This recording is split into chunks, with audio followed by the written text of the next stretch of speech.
warahmatullahi wabarakatuh. Alhamdulillahirabbil alamin. Puji syukur kita ucapkan kehadiran Allah Subhanahu wa taala karena berkat limpahan rahmat dan karunia-Nya lah kita dapat hadir di sekolah yang kita cintai ini dalam rangka mengikuti kegiatan menyebarkan pemahaman dan penerapan pengalaman diseminasi. Selanjutnya, salawat beserta salam tidak lupa pula kita sampaikan buat junjungan kita yakni Nabi besar Muhammad SAW dengan melafazkan Allahumma sholli ala sayyidina Muhammad wa ala ali sayyidina Muhammad. Yang terhormat Ibu Kepala SMA Negeri 1 Sikabau yang di sini diwakilkan oleh Ibu Wakil Kesiswaan Ibu Mafira Ramadhani.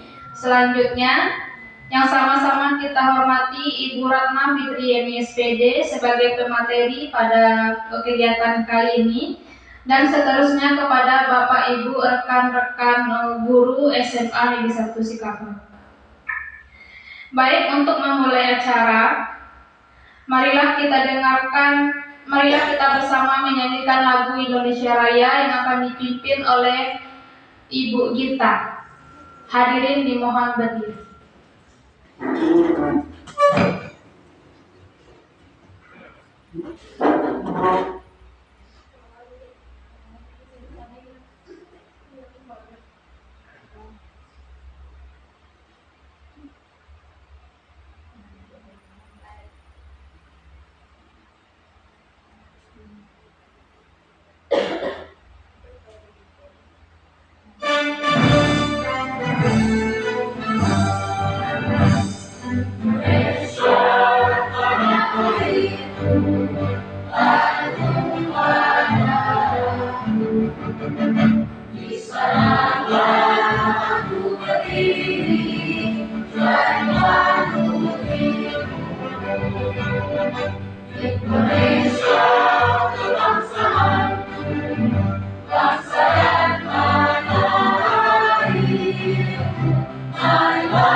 Hadirin dimohon duduk kembali.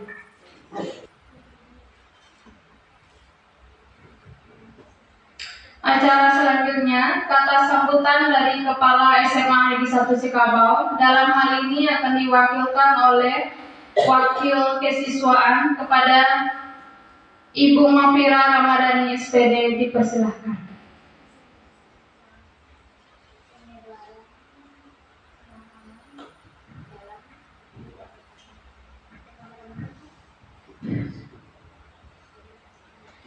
Assalamualaikum warahmatullahi wabarakatuh. Waalaikumsalam warahmatullahi wabarakatuh. Alhamdulillahirabbil alamin. Wassalatu wassalamu ala asrofil anbiya'i wal mursalin wa ala alihi wa ashabihi wasallam ajmain. Yang sama-sama kami hormati calon guru penggerak Ibu Ratna Fitriani SPD. Seterusnya kepada Bapak Ibu Majelis Guru beserta pegawai staf dan tata usaha. Segala puji bagi Allah yang telah melimpahkan rahmat dan nikmatnya kepada kita semuanya, sehingga kita dapat berkumpul dalam rangka diseminasi ya Bu Ratna, budaya positif calon guru penggerak. Ibu Ratna Fitriani. Selanjutnya salawat dan salam tak lupa kita hadiahkan pada junjungan kita Nabi besar Muhammad sallallahu alaihi wasallam. Allahumma sholli ala Muhammad wa ala ali Muhammad. Baik Bapak Ibu guru dan Ibu Ratna, dalam kesempatan ini saya dalam hal ini mewakili Ibu Kepala Sekolah kita. Jadi mohon maaf Ibu Ratna, mohon maaf dari Ibu Kepala Sekolah kita karena tidak bisa hadir karena ada pekerjaan di luar sekolah kita di Padang. Jadi dalam hal ini untuk pembukaan kegiatan kita pada hari ini diwakilkan oleh kami pribadi.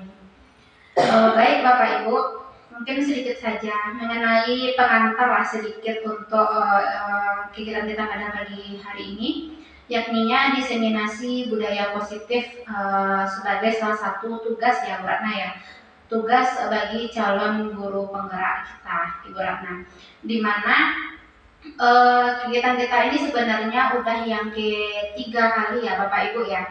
Pertama sudah pernah pertama kali dengan CGP guru penggerak kita yang udah lulus ya Ibu Kartika Sari SPDI, itu juga pernah 1 tahun kemarin.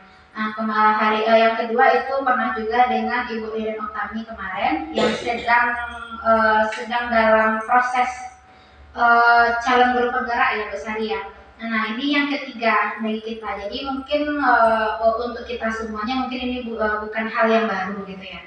Nah jadi Bapak Ibu, sepengetahuan kami bahwa calon guru penggerak merupakan orang-orang pilihan. Nah, timbul kayak gitu ya Bu Ratna ya.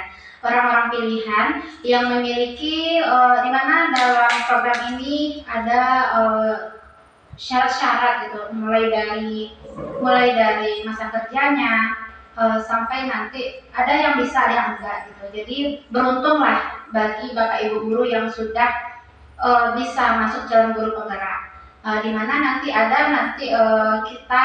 kami pun gitu ya Bu Lisa ya belum bisa mendaftar sebagai CGP karena terkendala dengan masa kerja kami yang belum cukup. Nah, mungkin kita bisa nanti belajar banyak dari 3 CGP kita nanti, 1 guru penggerak Ibu Sari dan 2 CGP kita nanti gitu ya. Mudah-mudahan nanti kami bisa menyusul lah, mudah-mudahan ya Bu Ratna ya begitu.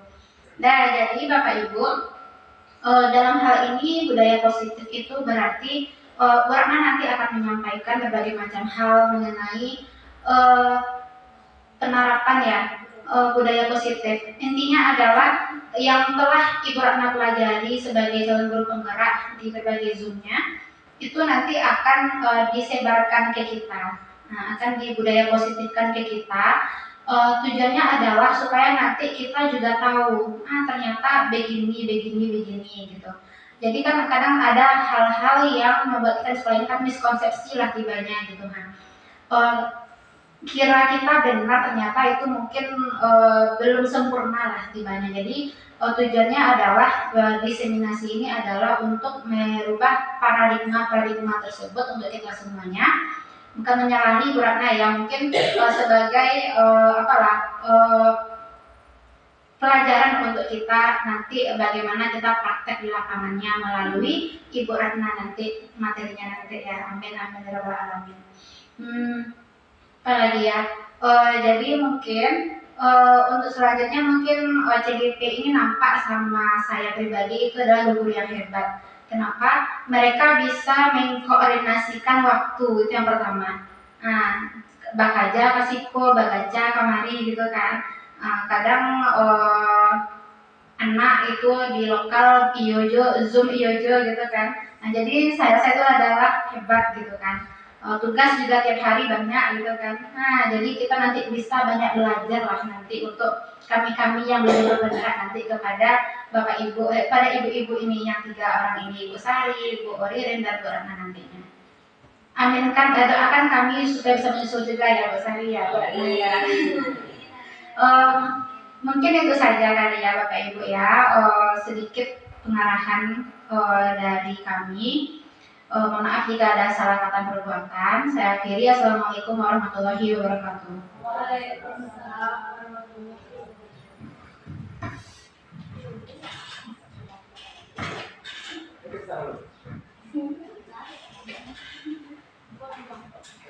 Baik, acara selanjutnya pembacaan doa yang akan dipimpin oleh Bapak Haloman SPD. Kepada Bapak Halo dipersilahkan.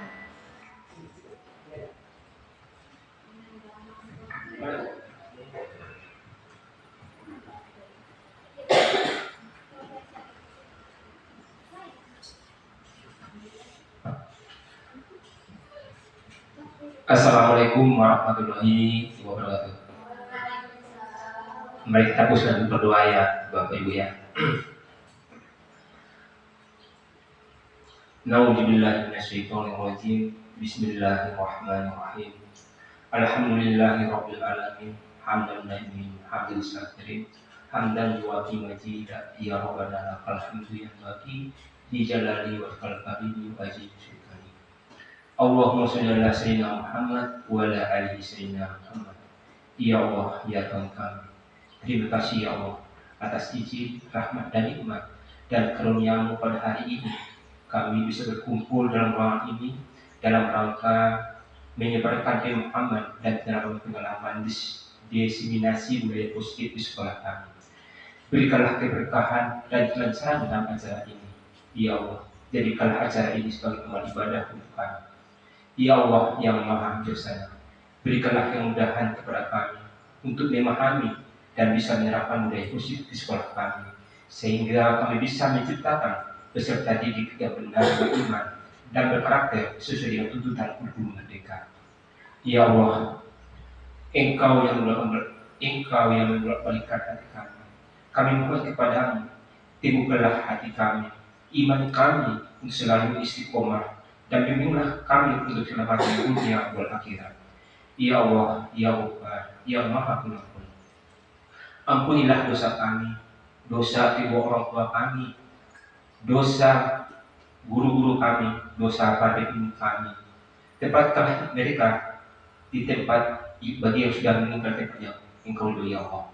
Ya Allah, ya Tuhan kami, Allahumma inna nas'aluka salamatan fid wa afiatan fil jasad wa diyatan fil ilmi wa barakatan fil rizqi wa taubatan qabla al-maut wa rahmatan indal ba'dal maut wa maghfiratan ba'dal maut. Allahumma hawilna fi syafa'atil maut. Allahumma firlahum warhamhum wa bihim nuzulahum. Rabbana atina fid dunya hasanah wa fil akhirati hasanah wa qina adzabannar. Subhana rabbika rabbil izzati amma yasifun wa salamun alal mursalin walhamdulillahi rabbil alamin. Assalamualaikum warahmatullahi wabarakatuh. Baiklah, semoga dengan pembacaan doa tadi acara kita dapat berjalan dengan lancar dari awal sampai akhir. Amin. Dan inti yaitu penyampaian materi, menyebarkan pemahaman dan penerapan pengalaman diseminasi budaya positif oleh pemateri kita, calon guru penggerak kepada Ibu Ratna Fitriani SPD. Disilahkan.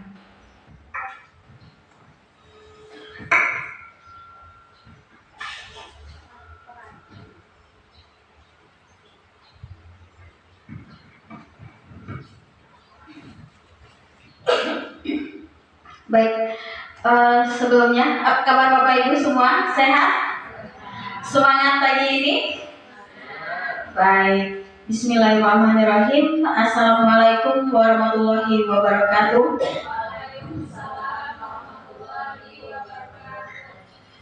Alhamdulillahirrahmanirrahim. Puji dan syukur kita panjatkan kehadirat Allah Subhanahu wa Ta'ala, di mana saat ini berkat rahmat dan karunia beliaulah kita dapat berkumpul di ruangan kita ini, ruangan tercinta kita, ruangan majelis guru SMA Negeri 1 Sikabau. Selawat beserta salam tak lupa pula kita hadiahkan buat arwah junjungan Nabi besar kita, yakni Nabi besar Muhammad Sallallahu Alaihi Wasallam. Allahumma sholli ala Sayyidina Muhammad wa ala ali Sayyidina Muhammad. Yang terhormat Ibu Kepala Sekolah SMA Negeri 1 Sikabau, yang terhormat Bapak Ibu Wakil Kurikulum dan Kesiswaan SMA Negeri 1 Sikabau, dan yang teristimewa sekali itu Bapak-bapak, Ibu-ibu peserta dalam kegiatan penyelenggaraan, penyebaran pemahaman, dan penerapan pengalaman diseminasi budaya positif pada tugas CGP oleh saya sendiri, Ratna Fitrieni, CGP Angkatan 11, SMA Negeri 1 Sikabau, Kabupaten Dharmasraya. Semoga nanti apa yang kita lakukan ini, apa yang saya sampaikan nanti menjadi pembelajaran bagi kita semua. Baik, Bapak Ibu, sebelum kita memulai kegiatan kita, nah, agar terjadi rasa ingin rasa bahagia, rasa sinkronisasi antara kita, maka alangkah lebih baiknya kita membuat dulu kesepakatan forum diseminasi ini. Nah, dari kesepakatan yang sudah ada dalam layar monitor ini, salah satunya itu menjadi pendengar yang baik. Nah, bagaimana Bapak Ibu? Apakah kita sepakat Bapak Ibu menjadi pendengar yang baik semuanya? Alhamdulillah, luar biasa sekali. Nah, lalu di sini kita sepakat tidak mengikuti kegiatan ini dari awal sampai akhirnya nanti? Sepakat, alhamdulillah lagi. Ini yang sangat penting ya Bapak Ibu ya. Sepakat tidak Bapak Ibu ini melakukan kegiatan ini dengan semangat dan bahagia? Masya Allah, luar biasa Pak Halo, bahagia ya Pak Halo ya. Nah, lalu kita juga sepakat tidak aktif dalam kegiatan, saling menghargai bagi yang berbicara dan berpendapat.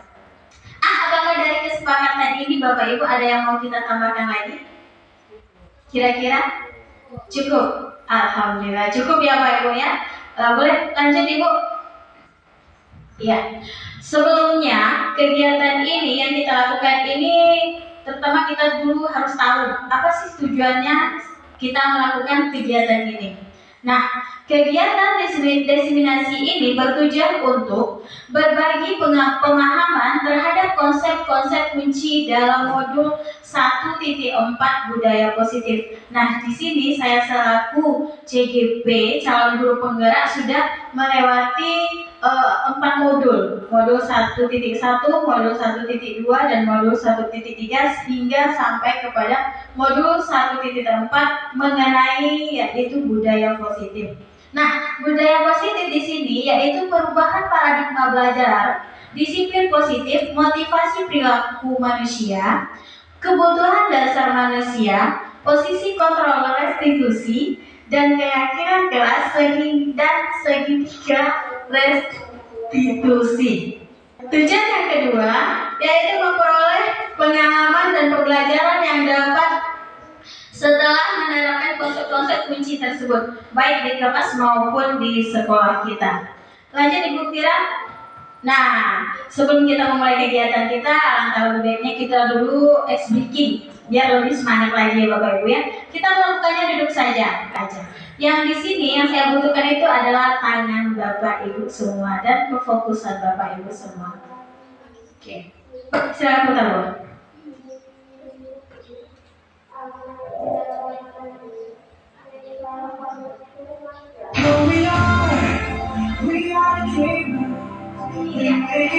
Oke. Hadap ke atas lagi. Tangan ke atas. Gempal tangan. Iya. Putar.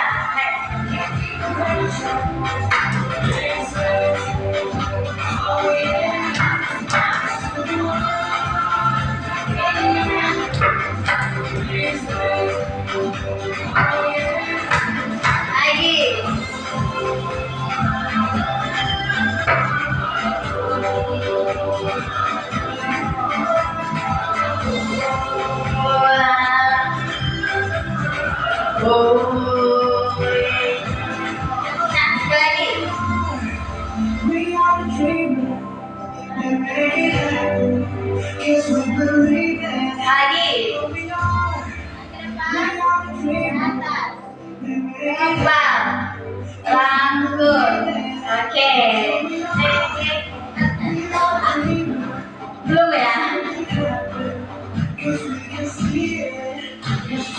Ya, belum. Oke, satu,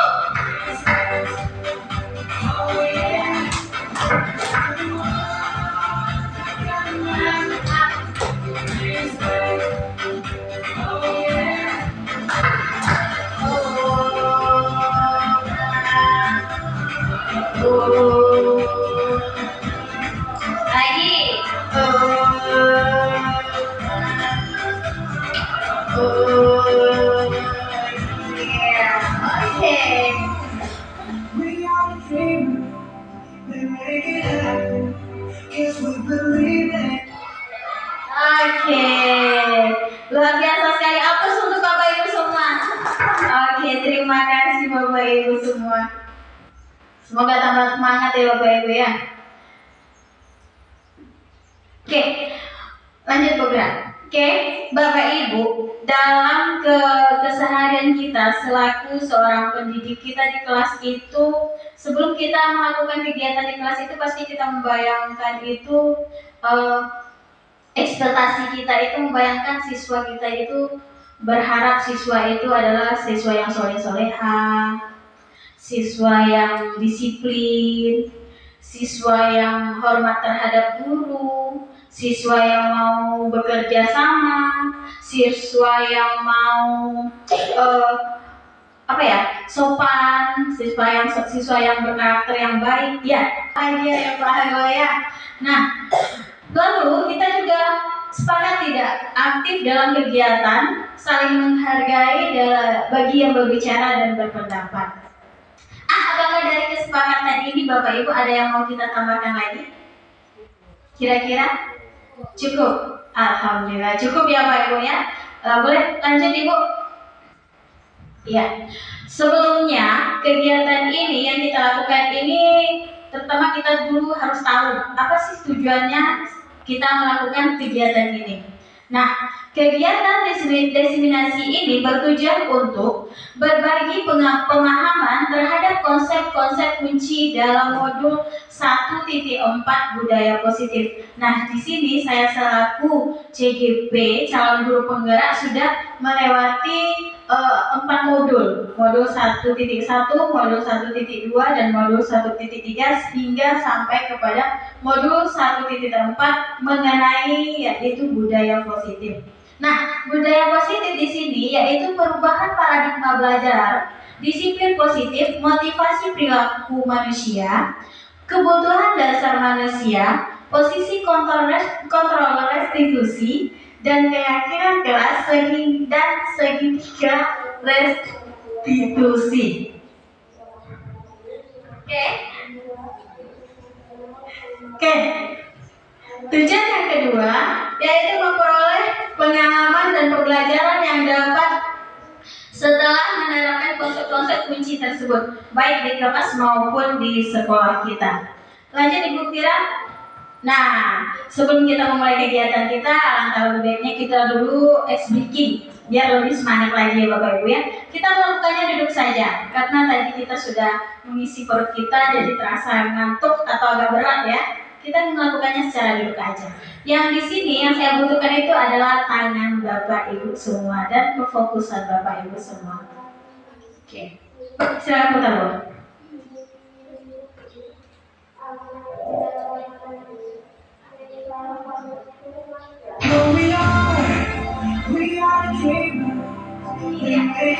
Oke. Hadap ke atas lagi. Tangan ke atas. Gempal tangan. Iya. Putar.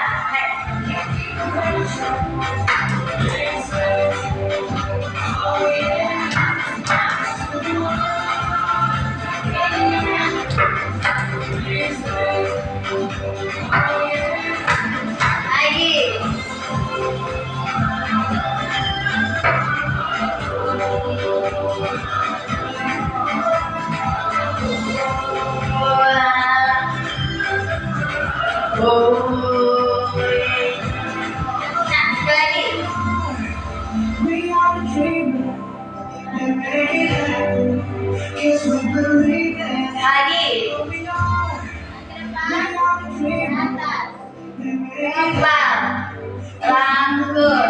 Oke.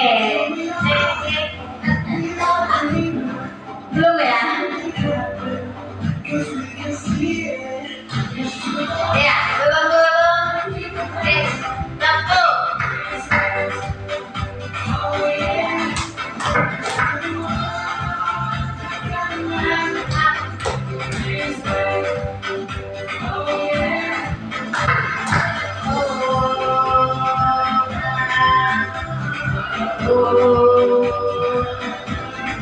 Lagi.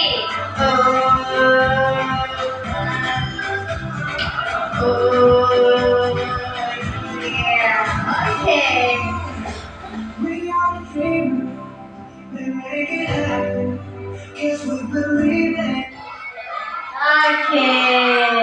luar biasa sekali. Aplaus untuk Bapak Ibu semua.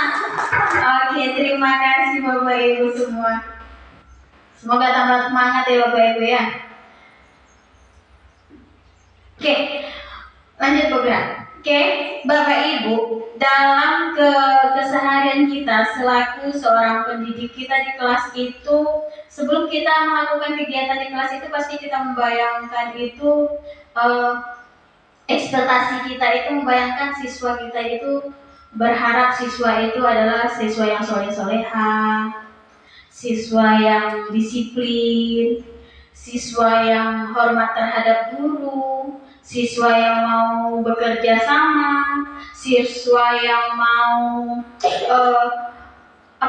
sopan, siswa yang berkarakter yang baik. Ya, ekspektasi kita seperti itu enggak terhadap anak didik kita, Bapak Ibu? Iya, Pak? Iya.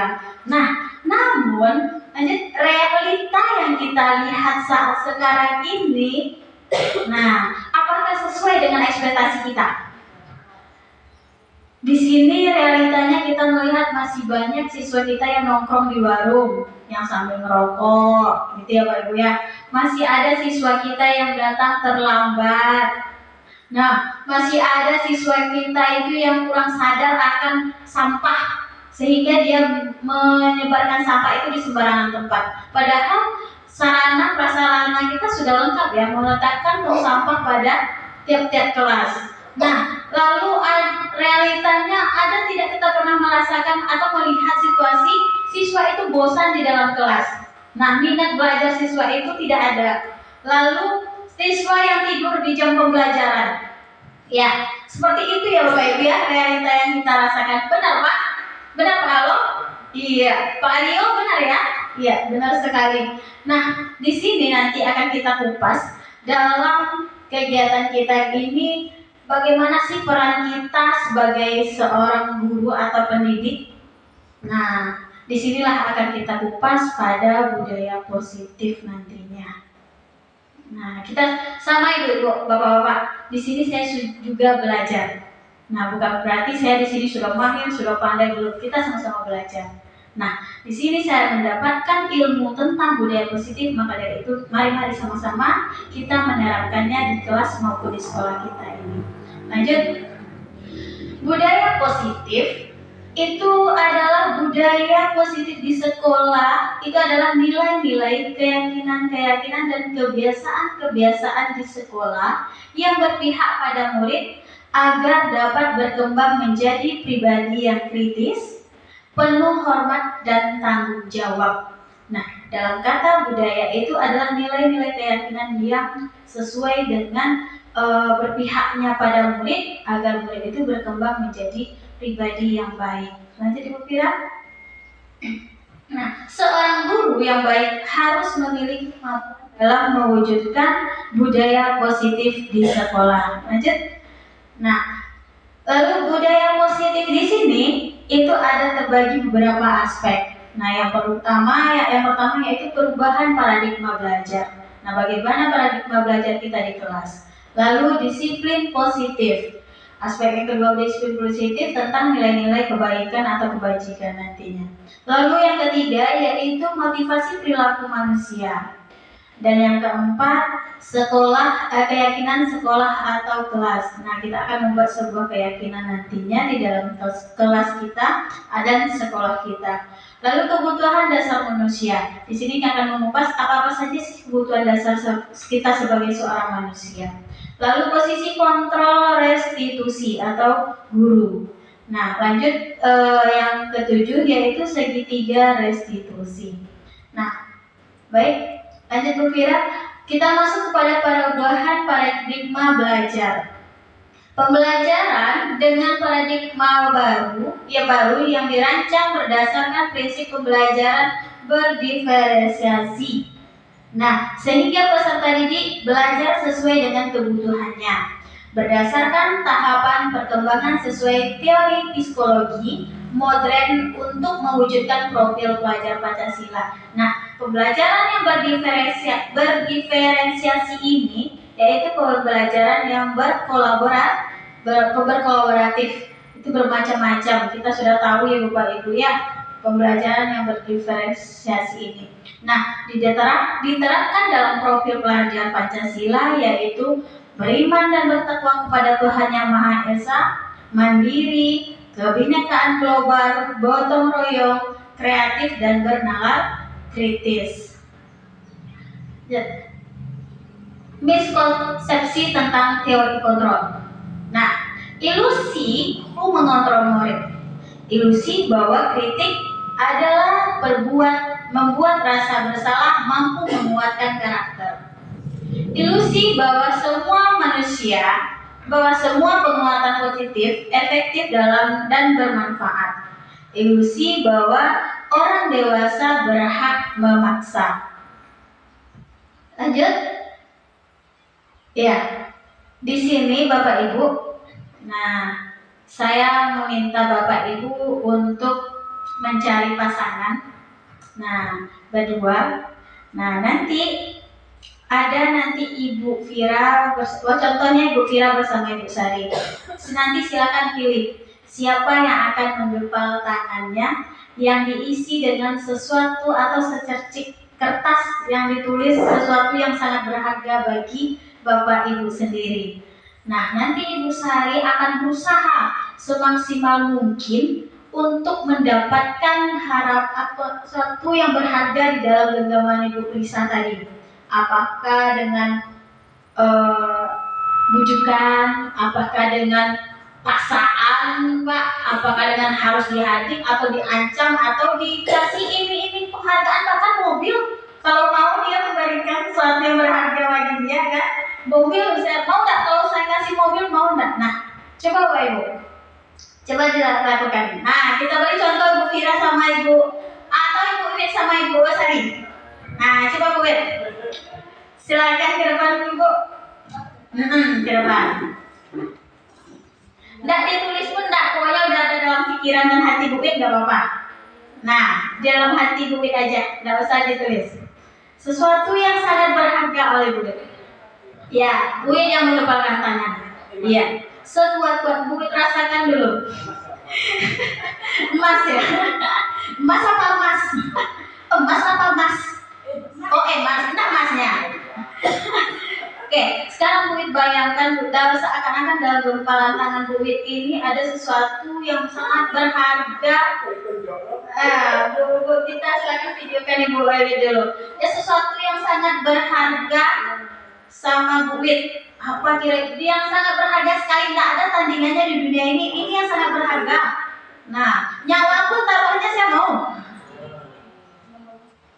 Nah, saya Bu Wit, bayangkan dulu Bu Wit.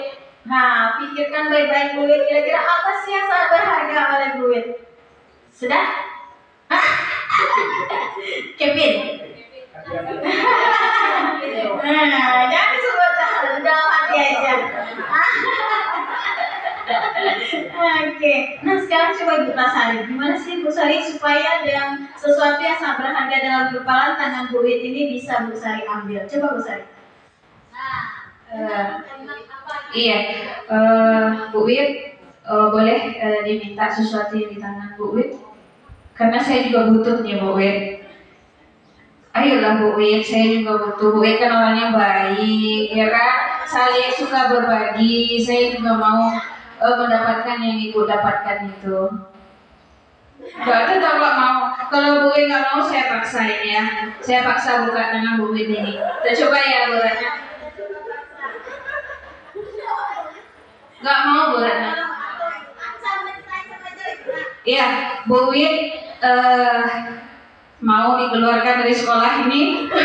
Ya, ini diancam. Nanti saya laporkan nanti kepada kepala sekolah. Kalau Bu Wit nggak mau berbagi, berarti tidak ada jiwa sosial Bu Wit di sekolah ini. Nanti saya laporkan ke kepala sekolah. Iya, mau Bu Wit kasih kita mempertahankan Bu Ratna. Nah, gimana lagi di Bu Ratna? Saya nggak ada mobil untuk ngasih bujukan. Pak Halo kayaknya nih. Pak Halo ada mobilnya untuk membujuk. Iya. Jadi gimana? Bumi tetap. Iya, Bu Wit nggak mau. Tetap mempertahankan. Oke, aplaus untuk kita. Baik, terima kasih Bu Wit, Bu Sehari. Lanjut Bu Fira. Jadi, Bapak Ibu, lanjut Bu Fira. Nah, pendapat kita setelah melakukan kegiatan ini. Nah, Ibu Mafira, Bu Isa dulu.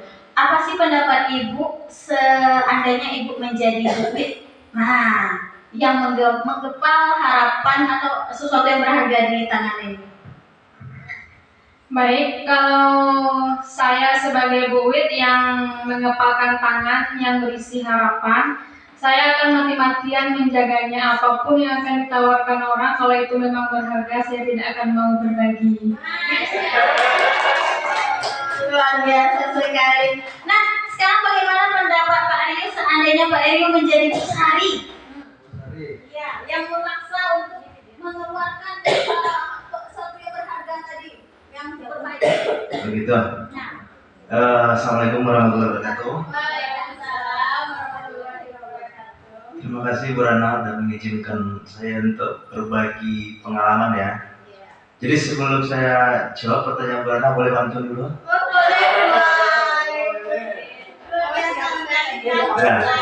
Ya, jadi ini pantun untuk buat Bu Rana ya, selaku calon penggerak kita. Nah, kecil-kecil sikat teri, sangat banyak di dalam kali. Niatkan belajar sepenuh hati, semoga Allah memberkahi. Iya. Nah jadi gini Bu Rana, kalau saya seandainya jadi Bu Sari, saya pengen tahu apa yang dipertahankan oleh Ibu Wit karena saking berharganya. Mungkin itu pendapat beliau. Kalau kita terlalu memaksa seseorang, itu hasilnya mungkin negatif jadinya ya Bu Rana, tidak baik. Jadi ibaratnya kalau orang itu mau berbagi ya alhamdulillah. Tapi kalau orang itu tidak mau berbagi, itu prinsip pribadinya itu Bu Rana. Terima kasih Bu Rana. Assalamualaikum warahmatullahi wabarakatuh. Waalaikumsalam warahmatullahi wabarakatuh. Aplaus untuk Pak Rio. Luar biasa sekali, sangat luar biasa sekali, dan saya sudah sangat berterima kasih karena telah memberi pantun buat saya Pak Rio. Nah, jadi apa yang terjadi Bapak Ibu? Di sini bahwasanya menunjukkan yang memiliki kontrol terhadap diri seseorang itu ya diri orang itu sendiri, tidak bisa dipengaruhi oleh orang lain, karena kita yang bisa mampu mengontrol diri kita sendiri. Bahkan sesuatu yang sangat berharga pun, walaupun itu tidak berharga dan berharga, kalau kita tetap pada pendirian kita, itu tidak akan bisa dipaksa, dibujuk, bahkan diancam oleh seseorang agar kita bisa melepaskannya. Jadi yang dapat mengontrol diri kita sendiri itu adalah kita sendiri. Oke, lanjut Bu Fira. Nah, perubahan paradigma stimulus respon, teori kontrol atau teori pilihan. Siapa sesungguhnya yang memiliki kontrol tersebut? Nah, stimulus respon. Kita mencoba mengubah orang agar berpandangan sama dengan kita. Nah, sedangkan teori kontrol, kita berusaha memahami pandangan orang lain tentang dunia. Kita tidak bisa memaksakan orang itu harus sama pandangannya dengan kita. Lalu stimulus respon, perilaku buruk dilihat sebagai suatu kesalahan. Sedangkan teori kontrol, semua perilaku memiliki tujuan. Lanjut, orang lain bisa mengontrol saya. Itu stimulus responnya. Teori kontrolnya, kenyataannya hanya saya yang bisa mengontrol diri saya. Nah, berikutnya, pemaksaan ada pada saat bujukan gagal. Sedangkan teori kontrolnya, kolaborasi dan konsensusi menciptakan pilihan-pilihan baru. Lanjut, mode berpikir memang menang atau kalah. Nah, kalau di teori kontrolnya itu model berpikir menang-menang. Stimulus responnya itu model berpikir menang kalah, sedangkan pada teori kontrolnya itu tidak ada menang kalah. Dari kontrolnya adalah model berpikir menang. Lanjut Bu Fira. Oke, lanjut lagi Bu Fira. Nah, apakah makna disiplin? Disiplin berasal dari bahasa Latin yang artinya belajar. Makna asal belajar dari kata berkonotasi dengan disiplin diri dari murid-murid yang Socrates dan Plato. Disiplin diri membuat orang menggali potensinya menuju sebuah tujuan. Apa yang dihargai? Namun dalam budaya kita, makna kata disiplin telah berubah menjadi sesuatu yang dilakukan seseorang pada orang lain untuk mendapatkan kepatuhan. Nah, ini perubahan makna yang terjadi saat ini. Kecenderungan umum adalah menghubungkan kata disiplin dengan ketidaknyamanan, bukan dengan apa yang kita hargai atau pencapaian sesuatu tujuan tertentu atau tujuan yang mulia. Nah, lanjut Bu Fira. Disiplin positif merupakan suatu cara penerapan disiplin yang mengajarkan anak bertanggung jawab dan menumbuhkan kesadaran diri berdasarkan nilai-nilai kebajikan. Lanjut Bu Fira. Nah, menurut Ki Hajar Dewantara, di mana ada kata positif itu, disiplin itu di mana ada kemerdekaan, disitulah harus ada disiplin yang kuat. Sesungguhnya disiplin itu bersifat yaitu kita sendiri yang mewajibkan kita dengan sekeras-kerasnya. Tetapi itu sama saja. Sebab jika kita tidak cakap melakukan self-disiplin, wajiblah penguasa lain mendisiplinkan diri kita. Dan peraturan demikian itulah yang harus harus ada di dalam suasana yang merdeka. Nah, lanjut. Sedangkan menurut Dian Gozen, arti dari kata disiplin yang berasal dari bahasa Latin itu adalah belajar. Nah, belajar juga menjadikan seseorang murid atau pengikut seseorang harus paham betul alasan mengapa mereka mengikuti suatu aliran atau ajaran tertentu, sehingga motivasi terbangun adalah motivasi intrinsik, bukan ekstrinsik. Lanjut Bu. Nah, dari teori Ki Hajar Dewantara dan Dian Gozen tadi tentang teori kontrol dan disiplin positif, yaitu disiplin positif sebagai bentuk kontrol diri, yaitu belajar untuk kontrol diri agar dapat mencapai sesuatu tujuan mulia yang mengacu pada nilai-nilai kebajikan universal. Nah, di sini masuk kita kepada motivasi perilaku manusia. Motivasi yang kita rasakan itu ada motivasi untuk menghindar dari ketidaknyamanan atau hukuman. Nah, ada juga kita termotivasi untuk mendapatkan imbalan atau penghargaan dari seseorang. Ada juga motivasi itu lahir dari untuk menjadi orang yang mereka inginkan dan menghargai diri sendiri dengan nilai-nilai yang mereka percaya. Lanjut Ibu. Nah, dalam nilai-nilai kebajikan, 6 karakter yang terdapat pada profil pelajar Pancasila.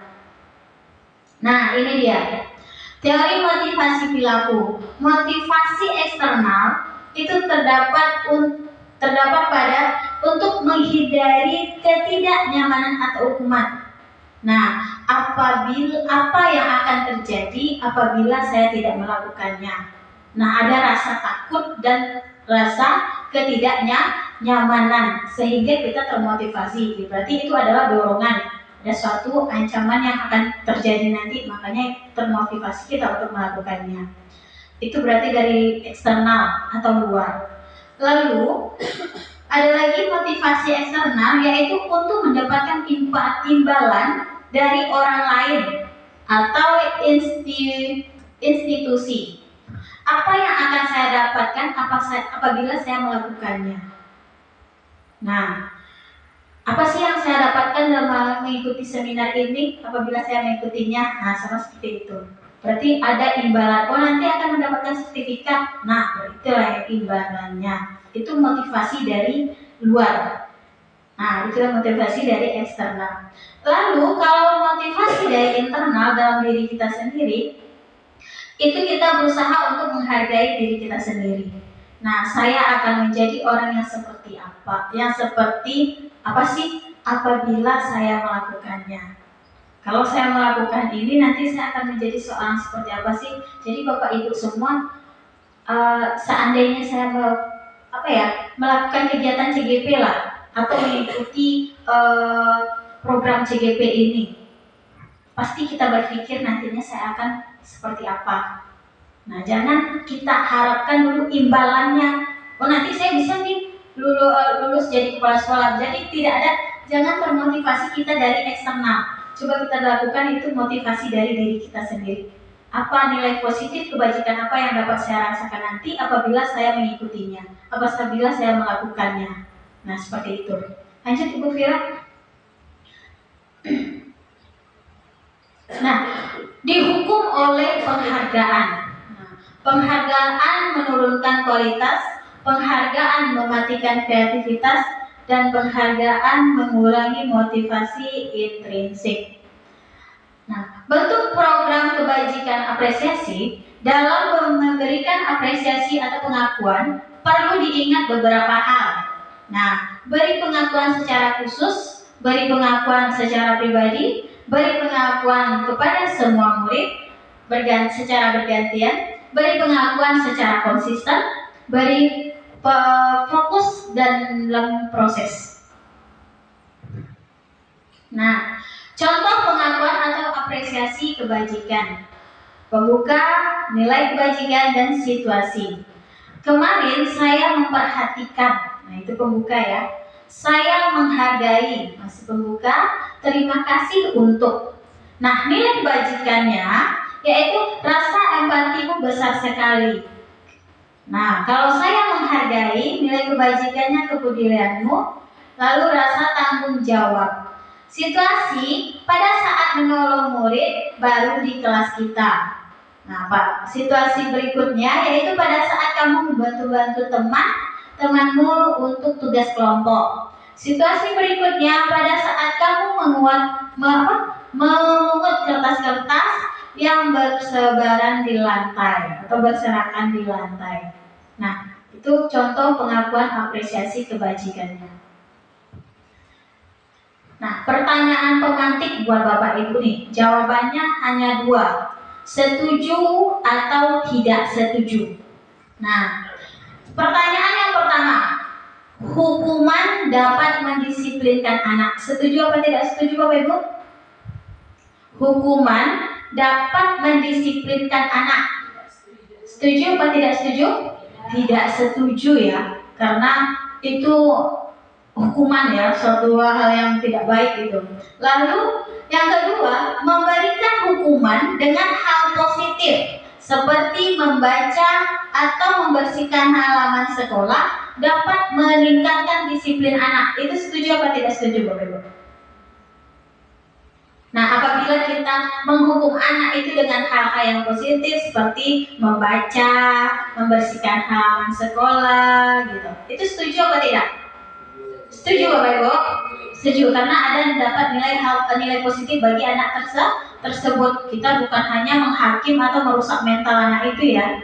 Nah, di sini nanti kalau kita memberikan hukuman yang positif seperti itu, mungkin yang awalnya anaknya malas baca, akhirnya dia mau minat membaca.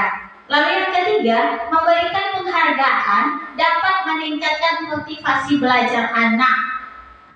Apabila kita diagih penghargaan, dapat meningkatkan motivasi anak gitu kok. Itu setuju atau tidak setuju Bapak Ibu? Tidak setuju. Pak Halo setuju.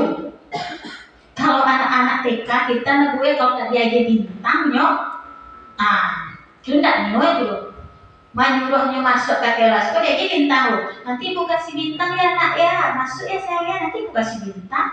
Banyak bintang pastinya Dio. Itu suatu penghargaan ya Bapak Ibu ya. Bintang itu suatu penghargaan tidak? Setuju tidak Bapak Ibu? Tidak setuju. Bu Sari tidak setuju loh. Bu Mafira saya setuju. Kadang bisa ya, sesuai di pada tempatnya ya, sah-sah ya. Lihat kondisi mungkin tidak Bu Fira ya. Oke, lanjut. Luar biasa sekali ya. Oke. Nah, di sini Bapak Ibu ada hukuman, jawabannya hukuman atau konsekuensi. Bel ragu-ragu dia membaca gini mau lada lalu di malam tadi. Nah, tindakan guru. Jawabannya ada dua Ibu ya. Hukuman dan konsekuensi. Kalau hukuman jawab hukuman, kalau konsekuensi jawab konsekuensi. Mencatat 100 kali di dalam buku dengan kalimat saya tidak akan terlambat lagi. Karena anak ini datang terlambat sekolah, jadi disuruh aku mencatat. Gue catat 100 di awal. Kalimat saya tidak akan terlambat lagi. Sehingga buku tadi yang untuk menulis materi lah tinggal dek 100 halaman 100 kata kalimat. Habis separuh. Lah dulu separuh buku dia nak. Dawai pena yang sari buku lah ganti lo dia. Nah, itu termasuk hukuman atau konsekuensi itu Bapak Ibu? Hukuman. Iya, hukuman. Ayo lain. Kau terjadi kalau tidak ada kaedahnya Bu Fira. Oke.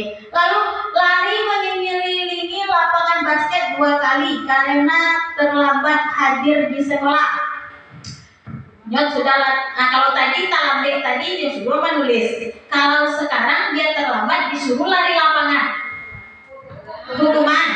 Hukuman itu baru lain. Ini batu aku. Bisa jadi konsekuensi apabila sudah beberapa kali dia ulangi lagi. Dia ulangi lagi. Karena apabila jadi setelah dia menulis 100 kalimat tadi ya Pak ya, terus apabila diulangi lagi, disuruh dia berlari lagi Pak. Hukuman jatuhnya ya Pak ya. Lanjut, murid diminta push up 15 kali karena tidak menggunakan masker ke sekolah. Hukumannya tuh lah. Cakep banget dulu rumah. Lanjut, menggantikan kertas teman yang telah dicoret-coret. Konsekuensi. Oke. Lalu membersihkan tumpahan air di meja tulis karena kesenggol pada saat belajar. Lalu saking semangatnya berlari, senggol. Konsekuensi. Oke. Lanjut, membersihkan WC sekolah karena mematahkan pensil kawannya. Hukuman. Oke. Lari mengelilingi lapangan lagi. Lari lagi Pak mengelilingi lapangan karena terlambat 10 menit untuk pelajaran PJOK. Konsekuensi. Lu pintar mau kita cari kuncinya Bu. Lanjut. Ini dia. Betul? Aplaus untuk Bapak Ibu semua. Betul ya Bapak Ibu ya. Jadi konsekuensi itu hal hukum, bukan berupa hukuman ya, namun berupa hal-hal positif yang berupa hal-hal atau tindakan yang dianggap positif nantinya yang dibawakan oleh anak tersebut. Contoh, di saat jam olahraga dia disuruh berlari lapangan, ya nggak apa-apa karena itu di jam olahraga gitu ya Pak Ibu ya. Lalu apalagi konsekuensi? Menggantikan kertas teman yang sudah dicoret-coret. Nah, itu memang konsekuensinya ya Bapak Ibu ya. Kita udah salah mencoret buku teman, ya harus kita ganti. Nah, ini yang fatalnya yang seperti ini Bapak Ibu. Anak ini diberi buku, diberi pensil atau pena oleh orang tuanya untuk menulis materi, bukan menulis kalimat saya tidak akan terlambat lagi. Sehingga dia bosan dia nanti. Nah, oke, begitu ya Bapak Ibu ya. Udah bisa kita membedakan mana yang hukuman dan mana yang konsekuensi. Oke, luar biasa, ini juara semua nih. Luar biasa. Insya Allah tahun berikutnya kita ibu-ibu semua CGP. Amin. Perbedaan hukuman dan konsekuensi. Nah, ini dia. Hukuman sesuatu yang menyakitkan harus terjadi. Seharusnya konsekuensi itu sesuatu yang harus terjadi. Membuat anak sakit fisik maupun hati untuk jangka waktu lama. Nah, konsekuensi itu membuat anak merasa tidak nyaman dalam jangka waktu pendek. Lanjut, anak membenci kedisiplinan, itu hukuman ya. Kalau konsekuensinya, anak itu menghargai disiplin. Lalu hukuman itu pas sebuah paksaan, sehingga anak itu dipaksa untuk melakukan suatu hal itu. Sedangkan konsekuensi itu stimulus atau tanggapan. Hukuman mendorong anak untuk menyakiti diri sendiri, itu yang hukuman. Sedangkan konsekuensi mendorong anak agar mudah menyesuaikan diri. Lanjut Bu Fira. Nah, akibat kesalahan. Nah, ini hukuman, ada konsekuensi, ada restitusi. Tidak terencana atau tiba-tiba. Murid tidak tahu apa yang akan terjadi atau tidak dilibatkan. Anak itu tidak akan pernah tahu dia itu hukuman yang akan terjadi itu. Lalu hukuman itu bersifat satu arah. Bakat wati awak dekran awak begadang dengan awak seorang guru, sehingga awak bisa memberikan hukuman itu terhadap anak itu tanpa menanyakan dulu alasan atau pembelaan diri dari anak tersebut. Lalu konsekuensi itu terencana atau disepakati sesuai peraturan. Nah, konsekuensi yang kita lakukan itu memang terencana. Lalu murid tetap dibuat tidak nyaman, walaupun dia diberi kesepakatan atau sesuatu hal yang baik, namun anak ini merasa tidak nyaman gitu. Nah, lalu sikap guru selalu memotivator murid. Nah, apapun yang terjadi, tetap kita selalu menjadi motivasi bagi anak-anak kita atau motivator. Lalu restitusinya, proses menciptakan kondisi bagi murid untuk memperbaiki kesalahan. Nah, agar kesalahan yang dilakukan oleh anak tersebut tidak akan terulang lagi. Nah, itu yang akan kita lakukan dalam restitusinya. Lalu proses kolaboratif yang mengajarkan murid untuk mencari solusi sendiri. Kita harus bekerja sama dengan murid tersebut agar dapat solusi bagaimana ke depannya anak tersebut lebih baik lagi. Lanjut Bu Fira. Apa sih itu restitusi? Nah, restitusi adalah menciptakan kondisi bagi murid untuk memperbaiki kesalahan mereka, sehingga mereka bisa kembali pada kelompok mereka dengan karakter yang lebih kuat. Restitusi juga merupakan sebuah proses kolaboratif yang mengajarkan murid untuk mencari solusi untuk menyelesaikan masalah mereka dan membantu murid berpikir tentang orang seperti apa yang mereka inginkan. Nah, untuk menjadi sesuatu yang lebih baik dan bagaimana mereka harus memperlakukan orang lain. Nah, di restitusi inilah langkah-langkah yang dilakukan oleh anak itu agar dia paham dia ingin menjadi orang yang seperti apa, dia bisa menghargai temannya yang seperti apa. Nah, itu dia. Lanjut Bu Fira. Nah, di sini ada identitas gagal dan identitas sukses dalam hukuman dan dalam konsekuensi dan restitusi. Sesuatu hal yang harus menyakitkan harus terjadi. Nah, itu sudah tadi ya Bu Fira ya kita bahas ya. Lanjut Bu Fira. Nah, peraturan dan keyakinan kelas. Nah, mungkin di sini Bapak Ibu sudah ada yang membuat keyakinan kelas ya? Ya Bu ya. Nah, saya sendiri juga sudah membuat keyakinan kelas dengan anak-anak kita dalam mapel saya, dalam mapel seni budaya khususnya. Namun yang keyakinan kelas yang di kelas itu juga ada ya Bapak Ibu ya. Seperti juga dengan kita tadi, sebelum kita mulai acara kita juga membuat kesepakatan dulu. Ya kan Bapak Ibu? Lalu peraturan, selalu kembalikan buku ke tempatnya. Nah, ini terdapat pada keyakinan kelas kita, yaitu rasa tanggung tanggung jawab. Dilarang mengganggu orang lain, itu peraturannya. Berarti dalam keyakinan kelasnya berarti kita menghormati orang lain. Peraturan hadir di sekolah 15 menit sebelum belajar dimulai. Itu biasa peraturan yang kita lakukan. Itu artinya sama dengan berkomitmen atau menghargai orang lain, bisa juga berkomitmen, bisa juga disiplin, bisa juga pada keyakinan kelasnya. Lalu dilarang melakukan kekerasan. Nah, itu peraturan ya. Lalu keyakinan kelasnya berarti itu keselamatan atau menghormati dan menghargai orang lain. Itu pada keyakinan kelasnya. Selanjutnya, peraturan selanjutnya itu bergantian atau menunggu giliran. Nah, keyakinan kelasnya yaitu bersabar, rasa bersabar yang kita tanamkan kepada anak tersebut. Lalu gunakan masker, itu peraturannya.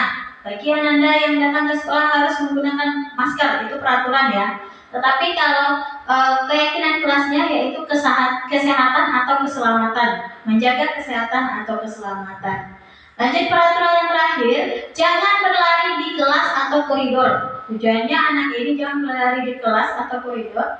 Pada keyakinan kelasnya itu terdapat pada keselamatan atau keamanan. Lanjut Bu Fira. Kita ice breaking lagi. Biar semangat lagi kita ya. Ice breaking lagi ya Pak ya. Udah ngantuk-ngantuk kita nih. Oke, kita ice breaking aram sam sam. Nah, ice breaking kali ini Ibu-ibu itu mungkin anak-anak kita udah pada tahu ya Bu ya. Apalagi Bu Eva, Bu Sari gitu ya. Itu udah pada tahu, anak-anak TK kita itu udah tahu ini. Nah, jadi kita coba juga kita ikut modernisasi generasi saat sekarang ini. Ya Bapak Ibu, kita berdiri semua.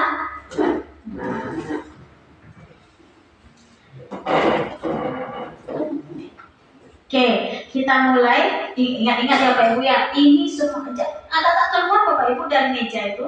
Nanti kita lebih semangat, nanti levelnya ini semakin tinggi nanti. Ya Bu Fira, nanti Bu Fira ini hilang konsentrasi dia kalau udah narik. Hanya sampaikan dulu kawan suara lo. Yeay. Aram sam sam guli guli ram sam sam. Aram sam sam guli ram. Iya. Api guli ram sam sam. Api guli ram sam sam. Mulai naik level kita. Iya. Aram sam sam guli ram sam sam. Aram sam sam guli ram sam sam. Api guli ram sam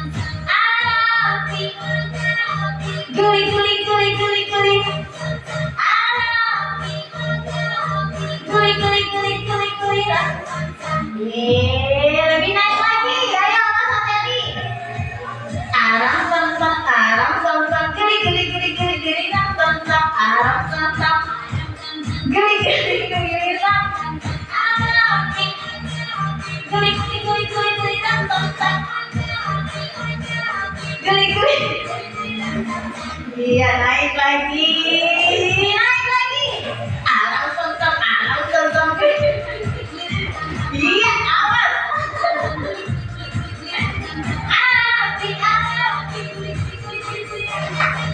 Api. Oke, naik lagi ya.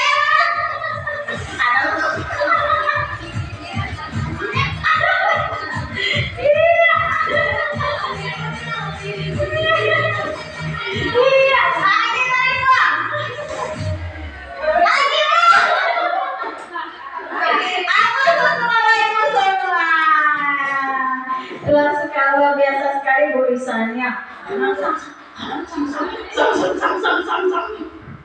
Nggak tahu mana yang sam leda mana yang bunyi leda. Oke, boleh kita kembali lagi. Sam. Kalau sam itu di daerah kita apa Pak? Kutu suduri ya Pak ya. Nah, kutu suduri sam kita gitu kan. Kalau sekarang di sini Pak anak-anak itu untuk nempuk pahami Pak. Luar biasa sekali ilmu ide-ide baru dari orang semua ya untuk melakukan ice breaking. Nah itu begitu banyak. Oke, sesak nafas mungkin dibuatnya dulu ya. Minum dulu Bapak Ibu, ada yang minumnya? Silakan minum dulu Bapak Ibu.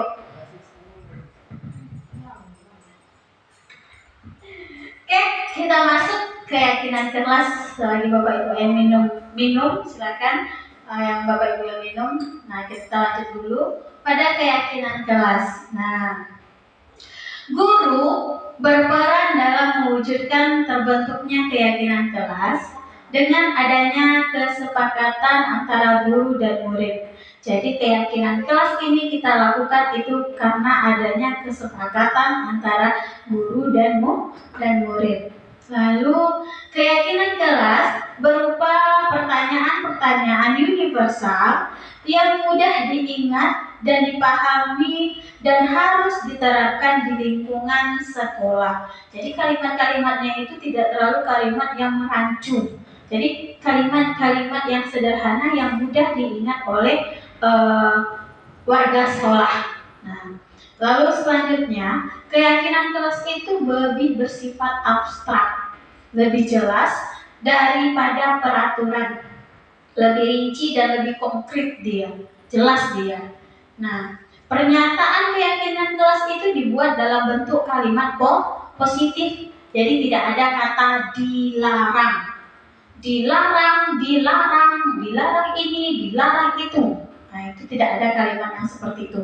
Memang yang kita ambil itu adalah kalimat-kalimat positif yang jelas.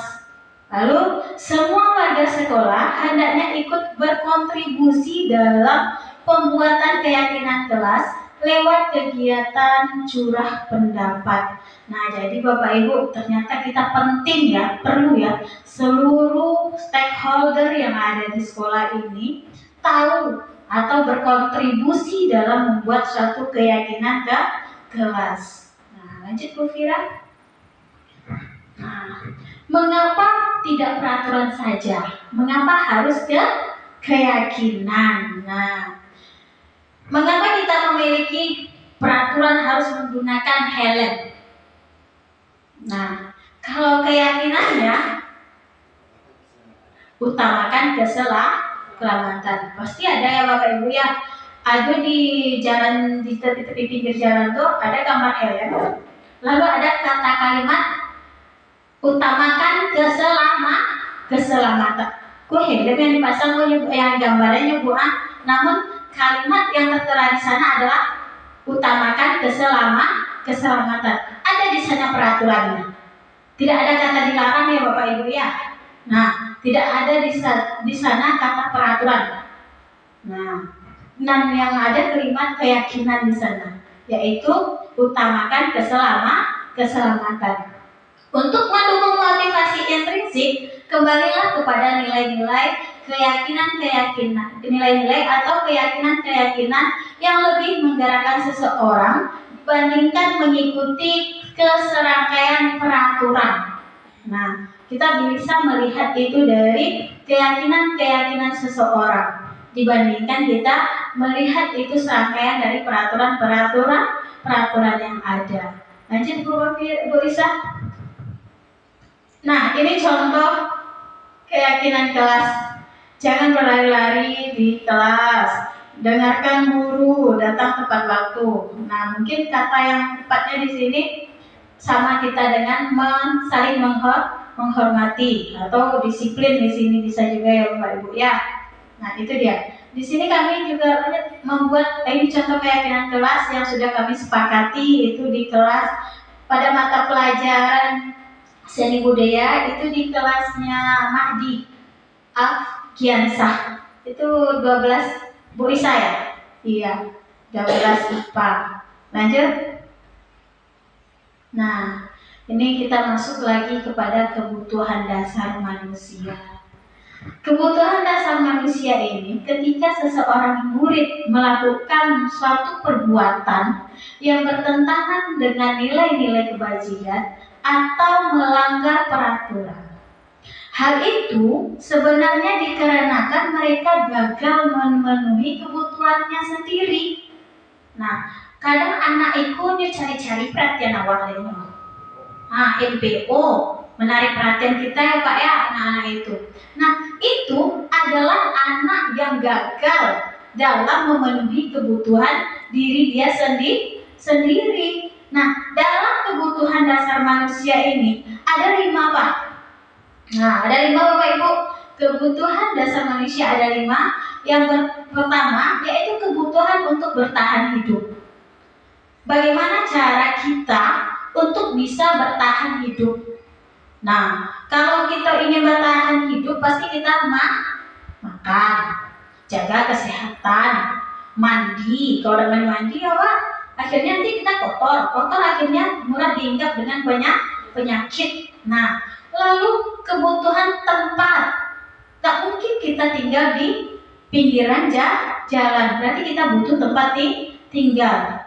Lalu kebutuhan pakaian, kita butuh dengan pakaian ini yang akan melindungi diri kita. Nah, lalu tempat yang seperti apa yang kita inginkan? Otomatis tempat tinggal yang nyaman. Pakaian seperti apa yang kita inginkan? Berarti pakaian yang bersih. Ya baik ya, itu adalah kebutuhan bertahan di hidup. Nah, itu terdapat pada kebutuhan bertahan hidup. Lalu manusia ini ingin memiliki kebutuhan itu rasa kasih sayang atau rasa diterima.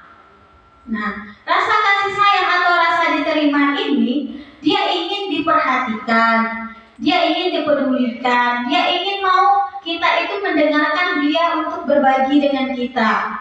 Dia mau bekerja sama, dia mau dianggap. Nah, itu adalah kebutuhan kasih sayang atau rasa diterima. Itu kebutuhan dasar kita juga. Jangankan anak didik kita Bapak Ibu, kita sendiri juga ya. Kalau seandainya kita di ruangan kita ini, kalau Bapak Ibu tidak datang ke sini, apa yang akan saya rasakan? Berarti saya merasa tidak diterima. Nah, rasa apa yang seharusnya saya dapatkan di sana? Yaitu rasa kasih sayang. Nah, lanjut penguasaan.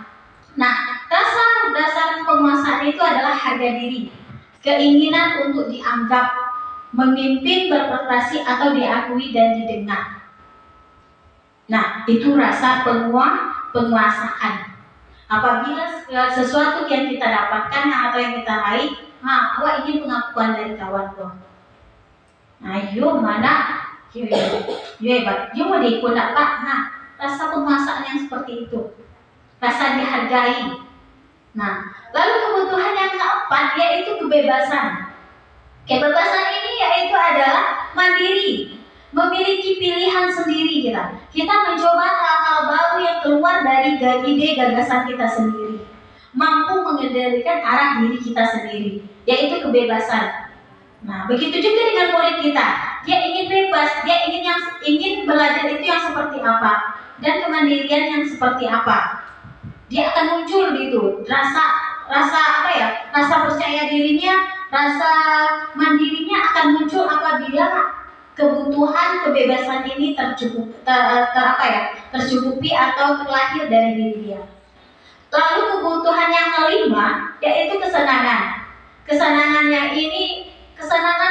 apa sih yang akan membuat dia dan merasa senang? Contoh, anak-anak ini lebih suka bermain, lebih suka tertawa, humor, antusias gitu ya.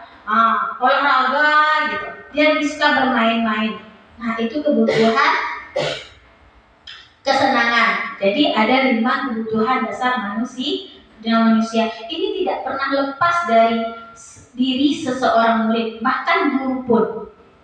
Bapak Ibu ya, ini udah kodratnya kita sebagai manusia.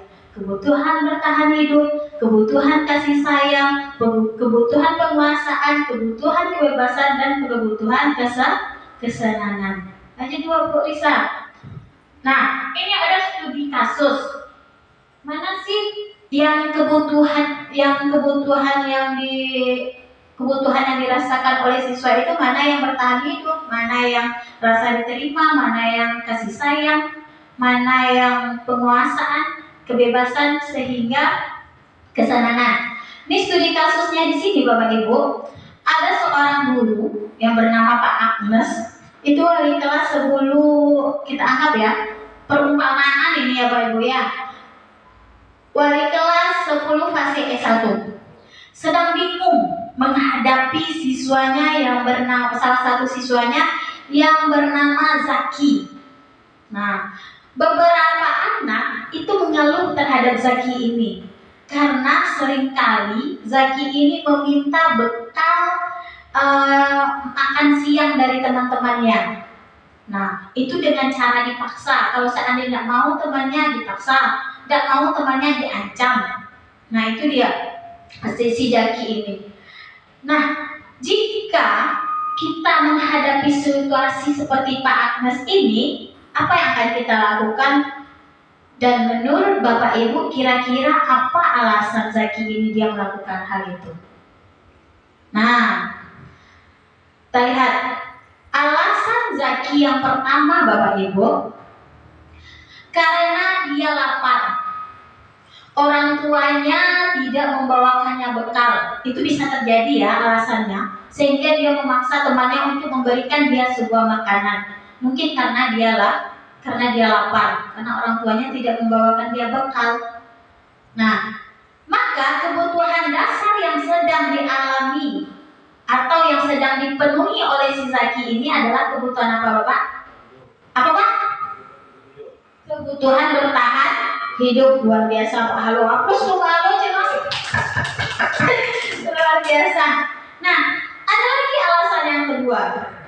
Alasan Zaki yang kedua, karena dia merasa senang temannya jadi memperhatikan dia. Nah, ibaratkannya dia mengganggu temannya itu tujuannya hanya untuk mencari perhatian dari temannya saja. Nah, ketika temannya melaporkan tindakannya itu kepada gurunya dan gurunya memberitahu orang tuanya, sehingga orang tuanya menjadi perhatian sama dia. Nah, mencari perhatian anak ini. Maka kebutuhan dasar yang dipenuhi, yang sedang dipenuhi oleh Zaki sekarang ini apa Ibu bisa? Kasih sayang dan rasa diterima. Ya, kasih sayang dan rasa diterima karena dia mencari perhatian dari orang tuanya. Lanjut ke alasan yang ketiga, yaitu karena temannya jadi takut dengan dia.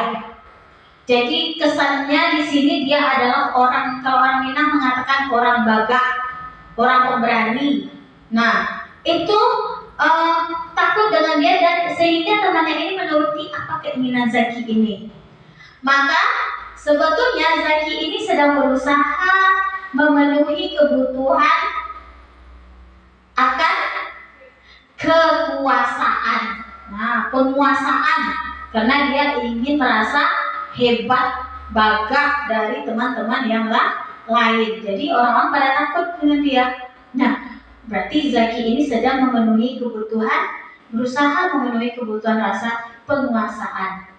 Ada juga dari kasus yang tadi, bisa juga alasan Zaki ini karena merasa bosan. Bisa lahir itu, bisa lahir dengan karena dia merasa bosan. Kalau nggak jahilin teman itu nggak enak, bosan saya. Nah, ngapain menung-menung sendiri di kelas? Nah, dengan bekal makan yang dibawa ibunya itu dari rumah, mungkin makanannya yang kurang itu saja. Goreng ayam ke goreng ayam, yuk kalau goreng ayam, kilonya goreng kan, kilo apa? Tambah lo taruang. Nah, itu aja yang dibawakan. Oleh karena itu dia ingin mencoba makanan temannya, karena temannya ini lain daripada yang dia makan gitu. Jadi rasa ingin kebebasan yang dipenuhi di sini. Nah, lalu alasan Zaki yang ketiga itu mungkin karena dia melakukannya karena iseng saja. Nah, iseng saja dan dia menikmati ekspresi wajah teman-temannya yang kesal. Nah, kalau dijahili teman ini kan tertawa tuh jadi kesal sama dia. Nah, itu suatu kebahagiaan bagi dia. Nah, karena diambil makanannya itu, dia menurut ekspresi teman-temannya itu lucu, bahagia dia, suka sekali dia menjahili teman dia itu. Maka Zaki ini sedang berusaha memenuhi kebutuhan akan kesenangannya. Jadi orang sudah merasa kesal, nah kita bahagia. Nah itulah kebutuhan itu yang dirasakan oleh Zaki ini. Jadi Bapak Ibu, satu kasus yang terjadi oleh anak ini bisa 5 alasan dari dasar kebutuhan anak. Jadi di situ kita lihat kenapa sih alasannya anak ini berbuat seperti ini. Jadi setiap kasusnya itu pasti ada alasannya ya Bapak Ibu ya. Jadi ada nih Bapak Ibu pengalaman ya. Jujur saya sendiri juga mengalami perilaku yang seperti itu dan juga pernah menerapkan hal yang seperti itu. Jadi anak ini terlambat Pak Halo datang ke sekolah. Terlambat datang ke sekolah pakai sepatu putih ya. Kita juga pernah merasakan di sini ya Pak Ibu ya. Karena saya 2 sekolah, jadi dulu yang saya pernah merasakan itu di SMA 2 karena saya piket di sana. Jadi tidak terima saya sudah terlambat pakai sepatu putih. Jadi saya tidak menerima alasan apapun dari anak ini. Saya beri hukuman untuk anak ini memilih sampah dan melepas sepatunya tadi Pak Halo. Lepas sepatunya. Nanti pulang sekolah baru diambil. Itu nyeker saya Bu. Ya terserah, nyeker lah. Bu, alasan saya enggak, pokoknya tinggalin sepatu. Pergi ke kelas. Nah kayak gitu.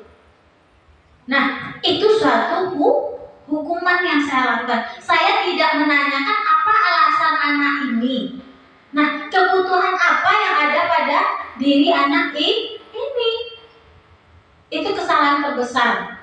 Nah di CGP inilah saya menyadarinya Pak Alo. Pada modul inilah saya paham. Nah itu dia. Nah akhirnya sadar.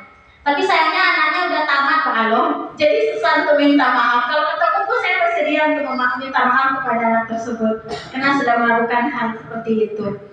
Nah lanjut Bu Fida Bu Risa. Nah posisi kontrol restitusi guru.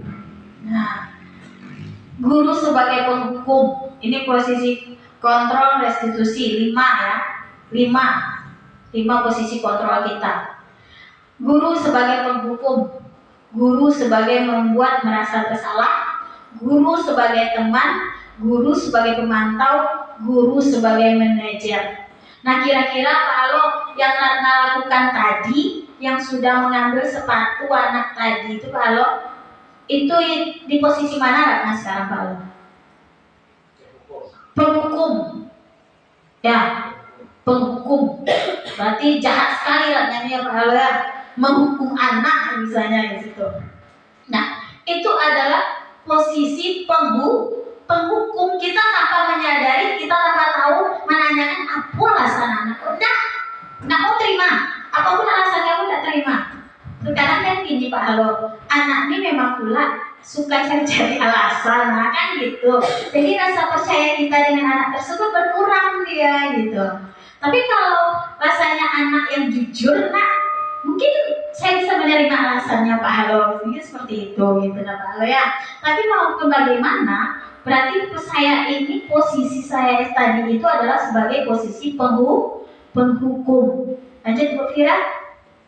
Nah, 5 posisi kontrol oleh seorang guru. Penghukum, membuat merasa bersalah, menjadikan teman, pemantau dan manajer. Nah, menghardik, menunjuk-nunjuk, menyakiti anak, itu disebut apa itu Pak? Penghukum. Lanjut, sekali ya. Membuat merasa bersalah. Bapak mau di guru kita, dari ibu kita sama ibu kita sama ibu. Nah, itu membuat anak merasa bersalah. Nah, kalau sebagai teman, ya besok jangan diulang-ulangi lagi ya. Nah, nanti biar ibu yang ngurus sama ibu tuh. Nah, itu adalah posisi teman. Sedangkan posisi pemantau, yaitu kita menjelaskannya sesuatu itu sesuai dengan peraturan yang ada. Nah, lihat nak peraturan yang ada apa? Nah, itu pemantau. Nah, dalam peraturan kita ini tidak boleh nih nak. Nah, itu termasuk kepada pemantau. Ya kalau teman tadi, nah, nanti ya nak ya, biar ibu ya nanti yang urus dengan bapak halo. Nah itu teman. Kalau yang merasa bersalah, udah ibu tuh nak, gak susah payah ibu dari tadi nak, sehingga anak itu merasa bersalah. Lo barangkali ibu kecean karena ibu pak, ndak cuma tinggal tiada ibu loh, ndak ibu anak aja ibu. Nah itu termasuk membuat anak merasa bersalah. Nah, kalau posisi manajer, kita harus menanyakan dulu, apa yang Ananda yakini? Apa kesepakatan yang telah Ananda sepakat? Apa hal baik yang telah Ananda ajarkan? Nah, bagaimana cara Ananda memperbaiki masalah ini? Itu adalah kalimat-kalimat untuk posisi kita sebagai manajer. Itu dia. Nah, lanjut Bu Fira. Nah, ini posisi kontrol apakah aku? Nah, saya kecewa sekali dengan kamu. Nah, ini termasuk pada membuat merasa bersalah. Kamu tidak pernah benar melakukannya. Kamu selalu salah untuk melakukannya. Dan berapa kali saya bilang seperti itu aja terus, kamu salah melakukannya. Berarti itu penghukum. Ayolah nak, lakukan itu demi ibu loh. Nanti ibu kasih hadiah. Nanti kita makan bersama. Nah itu posisi teman. Apakah kamu mau mendapatkan stiker atau bintang hari ini? Nah itu adalah posisi pemantau. Bagaimana kamu bisa menyelesaikan masalah ini? Nah, itu adalah manajer. Kita harus tahu anak itu bisa menyelesaikan suatu permasalahannya sendiri dan harus berkolaborasi dengan kita. Lanjut, kamu selalu yang paling terakhir. Nah, itu termasuk juga penghukum karena dia menghardik atau mengata-ngatai. Lanjut Bu Fira. Segitiga restitusi. Segitiga restitusi ini adalah proses dialog yang dijalankan oleh guru agar dapat menghasilkan murid yang mandiri dan bertanggung jawab. Nah, ada nanti dialog antara siswa dan murid. Tahapan dalam segitiga restitusi ini yaitu yang pertama menstabilkan identitas. Menstabilkan identitas itu kita menanyakan, tahukah kenapa, apa alasan sehingga dia bisa kita panggil atau kita menyelesaikan masalahnya. Lalu validasi tindakan yang salah. Apa yang perbuatan salah apa yang telah dia lakukan. Dia harus menyadari dulu apa tindakan yang telah dia lakukan. Lalu kita menanyakan keyakinan yang dia rasakan. Lanjut Bu Fira. Nah, menstabilkan identitas ini melakukan berdasarkan prinsip bahwa membuat kesalahan adalah bagian dari proses pembelajaran. Jadi kalau anak membuat kesalahan, itu kita anggap anak itu melakukan proses dalam pembelajaran. Itu sebuah proses pembelajaran. Ibu juga pernah loh nak melakukan kesalahan. Iya tidak Bapak Ibu? Apakah kita ini selalu benar? Tidak, kita juga pernah melakukan kesalahan. Lanjut. Lalu menstabilkan identitas itu berbuat salah itu hal yang manusiawi. Bisa kalimat itu kita pakai. Lalu tidak ada manusia yang sempurna nak. Lalu kalimat kita pasti bisa menyelesaikan permasalahan ini. Itu kalimat yang dapat kita lakukan untuk menstabilkan identitas. Lanjut. Validasi tindakan yang salah. Validasi tindakan yang salah dilakukan berdasarkan prinsip bahwa setiap perilaku berupaya memenuhi suatu kebutuhan tertentu, sehingga guru atau orang tua akan menggeser dari pemikiran stimulus respon menjadi proaktif, serta akan lebih mengenali dan mengakui kebutuhan murid atau anak. Lanjut. Validasi tindakan yang salah, kalimat yang bisa kita berikan terhadap anak kita, yaitu kamu pasti punya alasan ya nak ya, mengapa kamu melakukan ini. Nah, apa yang penting bagimu nak? Nah, kamu boleh tetap berusaha menjaga sikap itu nak, tapi tambahkan sikap yang lain yang baru, yang membuat kamu lebih baik lagi kira-kira nak. Nah, itu kalimat yang bisa kita berikan kepada anak tersebut. Maukah kamu belajar dari kesalahan ini nak? Maukah kamu belajar cara lain untuk mendapatkan yang kamu butuhkan tanpa harus memukul nak, atau tanpa harus melakukan satu hal yang tidak baik nak? Nah, itu kalimat-kalimat yang bisa kita tanyakan terhadap anak tersebut. Lanjut, menanyakan keyakinan. Apa nilai yang kita percayai di sekolah ini nak? Nah, setelah dia mengakui kesalahannya, setelah dia mau memperbaiki kesalahannya, lalu kita tanyakan apa nilai-nilai yang kita percayai di sekolah ini. Nilai-nilai apa yang telah kita sepakati? Kelas yang ideal itu seperti apa sih nak? Kamu inginnya menjadi anak yang seperti apa? Nah, apa yang kamu rasakan nak? Nah, itu kalimat-kalimat yang akan kita lakukan, menanyakan pada keyakinan. Nanti Bu Kira?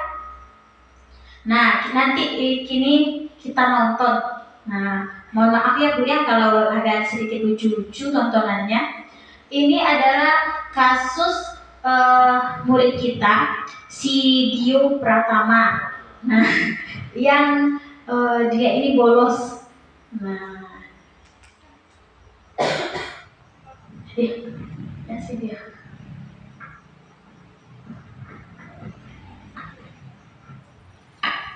Assalamualaikum. Waalaikumsalam. Apa kabarnya sayang? Ya, Bu. Bisa punya anak?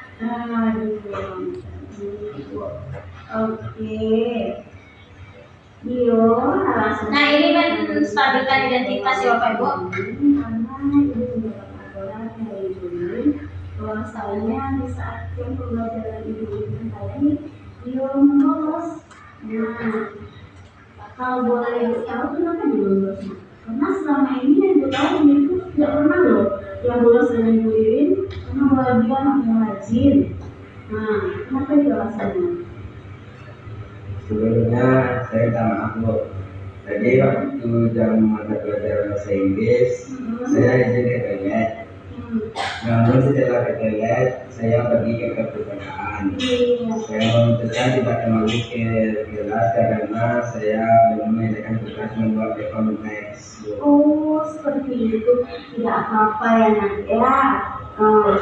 Kamu membuat. Ya, di sini kita memvalidasi tindakan yang sama dan tidak menyalahkan anak. Tapi bukan tahu nak, kenapa alasan kamu tidak mengerjakan tugas sama ini? Kita tanyakan alasannya kenapa. Saya sakit Bu. Iya. Terus, jadi dia yang menjaga nenek. Malam saya kalau Ya, subuh baru pulang. ya, Oh, jadi dia bergantian. Masa kan dia bergantian nak? ayah ibu. Oke, baik Ibu perhatian ya atas masalah yang menimpa kamu sekeluarga. Baik Dio, di sini Ibu tidak menyalahkan kamu karena kamu mengalami ada masalah. Namun tindakan yang dilakukan membolos ke perpustakaan itu tentu saja tidak benar ya nak ya. Ibu di sini ingin kita bersama-sama mencari solusi supaya dia bisa memperbaiki situasi ini. Nah, bukankah dia sekolah untuk belajar untuk demi masa depan dia ya nak ya?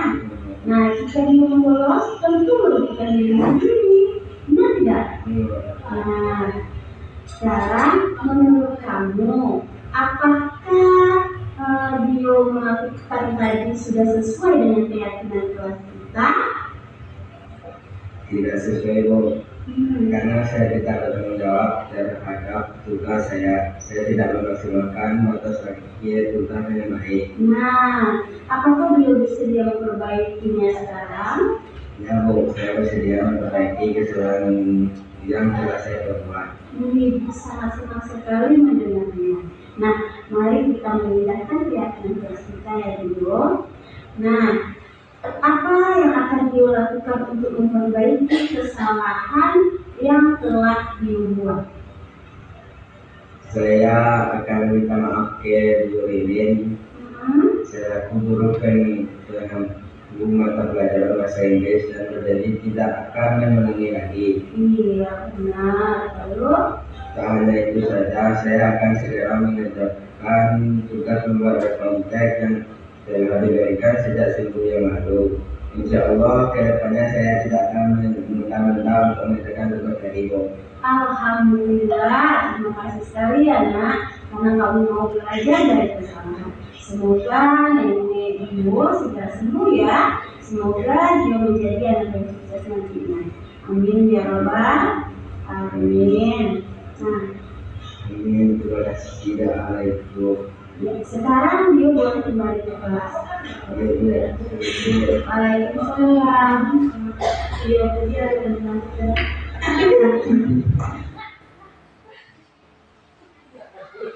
Nah, itu dialog ya Bu Ibu ya. Itu adalah dialog segitiga restitusi yang saya lakukan itu bersama Dio Pratama karena dia itu bolos pada saat jam pelajaran Ibu Ririn, yaitu mapel bahasa Inggris. Jadi waktu itu Bu Ririn melapor. Nah, Dio Pratama bolos. Nah, selalu saya menanyakan kepada Dio itu. Nah, awalnya saya menanyakan kepada Dio, saya mendapatkan laporan dari Bu Ririn bahwasanya ini. Nah, setelah itu dia itu memberikan alasan. Nah, kenapa sih alasan dia melakukan hal itu?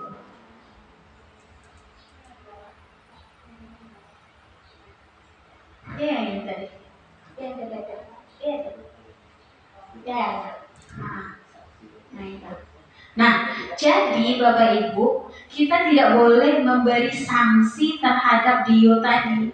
Yang kasus Dio tadi, tidak boleh langsung kita memberikan sanksi terhadap Dio yang melakukan kesalahan tidak membuat tugas bersama guru mata pelajaran. Kita harus menanyakan dulu kenapa alasan Dio berbuat hal yang salah itu.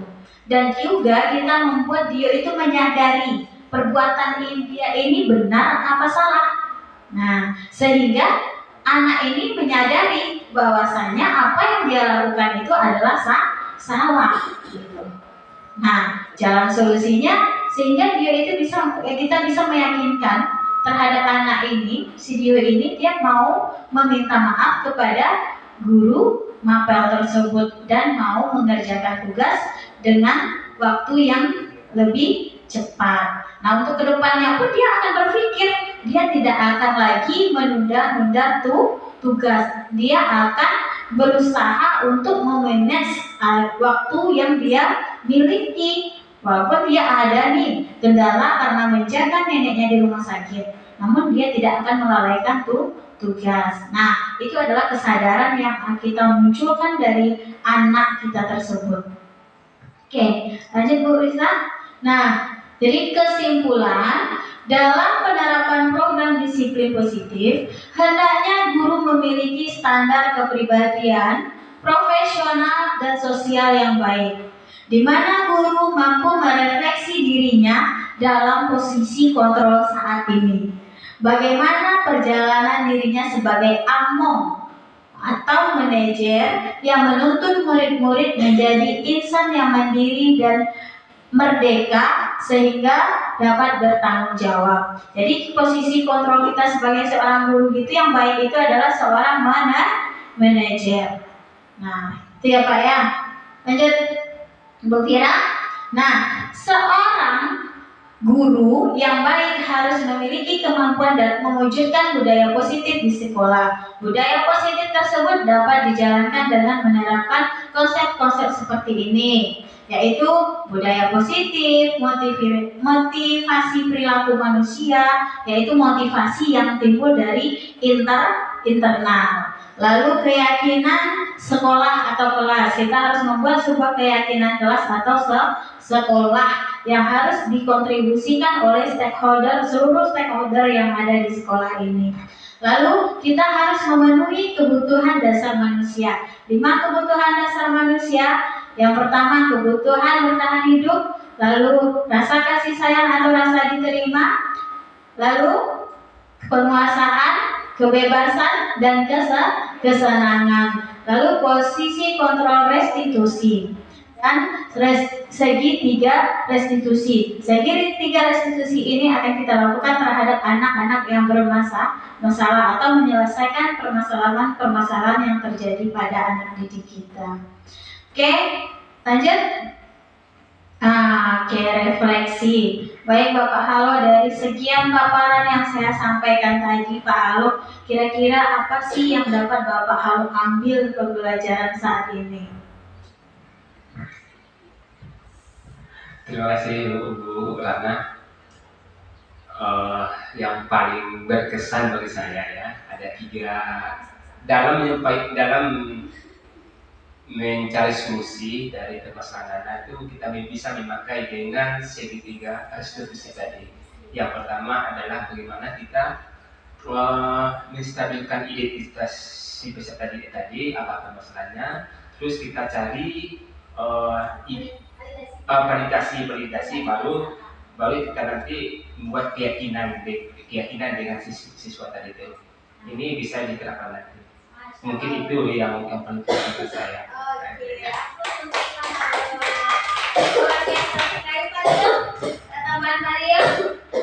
Oke, nih Pak Rio. Nah, kira-kira apa sih Pak Rio? Ada pantun lagi nggak Pak Rio buat saya? Pantun dari Pak Lo. Udah, makasih Bu Ratna. Udah pantunnya sesuai Pak Lo.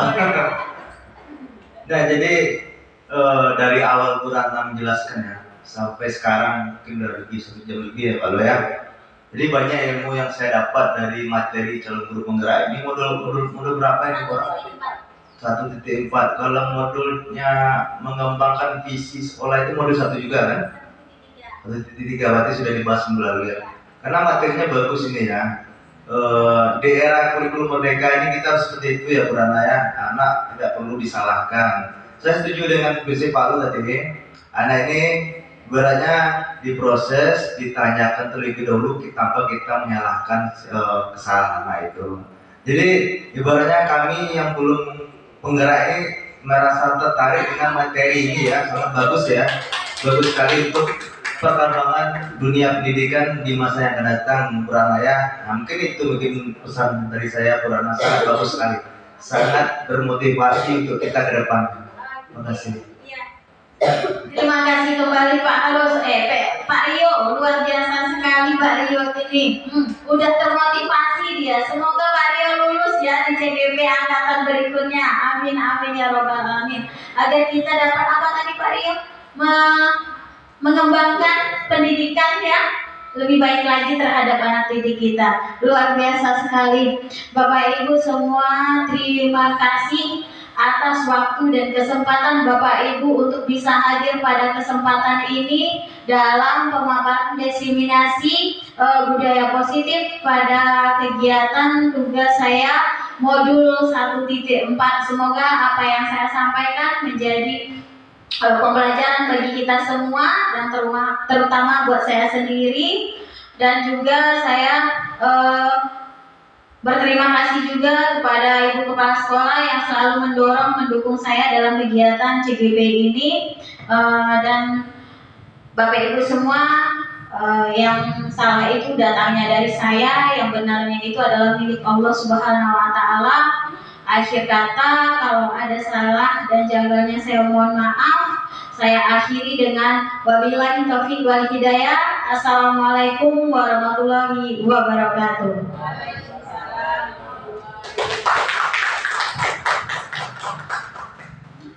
Baiklah, terima kasih kita ucapkan kepada Ibu Ratna Fitriani yang telah memaparkan materinya tentang diseminasi budaya positif. Kita beri aplaus untuk Ibu pemateri kita. Baik, dengan berakhirnya pemaparan materi tadi, maka berakhir pula acara kita pada hari ini. Saya selaku pembawa acara, jika ada salah dan janggal saya mohon maaf. Saya akhiri. Assalamualaikum warahmatullahi wabarakatuh.